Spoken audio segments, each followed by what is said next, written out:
நெட்ஃப்ளிக்ஸுக்கு நீங்க போனீங்களா? அவங்க வந்தாங்களா? அந்த மனநிலை ஒரு இயக்குனரா மத்தவங்களுக்கு கதை சொல்லி, அந்த பல்ஸ் அப்ப எப்படி இருந்தது உங்களுக்கு? ஆக்சுவலா ப்ரொடியூசர்ன்ற டைட்டில் வெளியிலேருந்து குடுத்தவங்களே தவிர, நான் வந்து என் மனசுக்குள்ள எப்பவுமே நான் ஒரு ஃபில்ம் மேக்கரா தான் நான் என்ன யோசிச்சிருந்திருக்கேன் ஆக்சுவலா. ஓகே. அ பல பேரு வேற வேற டேலண்ட் எடுத்துன்னு வந்து ஒரு படத்த கிரியேட் பண்ணுவாங்க. ப்ரொடியூசர் வந்து வெறும் காச மட்டும் எடுத்துன்னு வரணுன்ற நெலைமையில தான் நம்ம இண்டஸ்ட்ரி எப்பவுமே இருந்திருக்கு ம். ஆக்சுவலா. பட் அது காசு மட்டும் இல்லாம, கிரியேட்டிவ் அந்த சினர்ஜி அண்ட் ஒரு ஒரு விஷயத்த நம்மனால அந்த ஒரு ப்ராடக்ட் குடுக்க முடியும்னால தான் நான் வந்து ப்ரொடியூசராவே ஆனேன் நான் ஆக்சுவலா. ஸோ எப்பவுமே அந்த அந்த அந்த பக்குவம் மாறவே இல்ல. ஒரு கதை, அந்த கதைய சொல்லணும்னு விரும்புறோம் இல்லையா?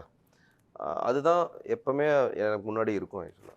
ஸோ அ மத்தவங்க வேணா என்ன ப்ரொடியூசரா பார்த்துருக்கலாம்.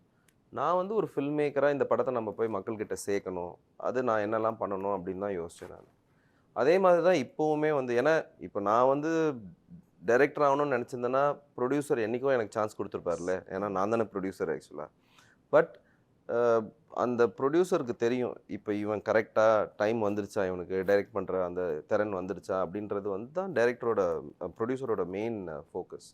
So I knew this was the time.